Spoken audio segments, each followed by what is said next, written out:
দেখেন আজকে 12টা দিন ধরে বসে আছি রাস্তায়, এখন পর্যন্ত কেউ আসে নাই। তো যদি সরকারের মনে হয় যে অশান্তিপূর্ণ আচরণ করলে পরে সরকার আমাদের সাথে বসবে, তখন যদি সরকার বাধ্য করে তাহলে আমরাও আসবো। আপনারা হলে আমাদের তো রিজিক, এটা বলেন রুটি রুজি, হ্যাঁ সেটা রক্ষা করার জন্য তো মানুষ আসবেই। কালকে ঈদ গেছে, আমরা কিন্তু কোথাও চলে যাইনি, আমরা এখানেই ছিলাম। কারণ হচ্ছে আমরা অবস্থান কর্মসূচিতে আছি, লাগাতার অবস্থান কর্মসূচি, মানে আমি তো জায়গা ছাড়তে পারবো না। এখন পর্যন্ত সরকারের তরফ থেকে, আমাদের মিনিস্ট্রির তরফ থেকে কেউ আসেনি আমাদের সাথে যোগাযোগ করার জন্য।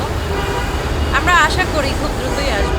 কালকে শাশুড়ি ফোন করে এবার ভিডিও কল দিয়ে কারা কারা আছে দেখতেছিল। হ্যাঁ, স্বাভাবিকভাবেই তো খারাপ লাগবে, কারণ আমরা বছরে দুইটা উৎসব, সবাই তো বাসায় আত্মীয় স্বজন সবাইকে নিয়েই তো অনুষ্ঠানটা পালন করে, তাই না? বাসায় ভালো রান্না বান্না হয়, সব কিছু জানেন আপনারা, নতুন কাপড় চোপড়, খাওয়া দাওয়া আমরা সবাই এখানেই খাওয়া দাওয়া করছি সবাই মিলে। কালকে কাকু ওনার মানে ঢাকাতে বাসা, উনি পায়েস রান্না করে নিয়ে এসেছিলেন এই বাসা ঢাকা, ও মাংস আর রুটি করে নিয়ে আসছিল। সংঘর্ষ হয়েছে এবং ওই দিন তো আপনারা জানেন যে পুলিশ এলোপাতাড়িভাবে আমাদেরকে পিটিয়েছে।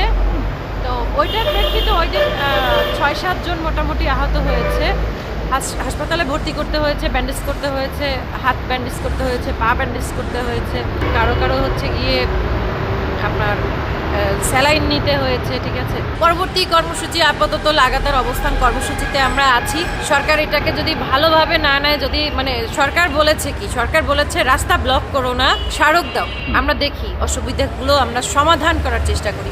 কিন্তু সেটা না করে দেখেন, আমরা তো স্মারক তো দিয়েছি হাজারবার, আমাদের কাছে প্রমাণ আছে, সেটার কোনো ব্যবস্থা তো গ্রহণ হয়ই নাই। আমরা শান্তিপূর্ণভাবে অবস্থান কর্মসূচি নিয়ে সরকারের দৃষ্টি আকর্ষণ করতে চাচ্ছি, তাও হচ্ছে না।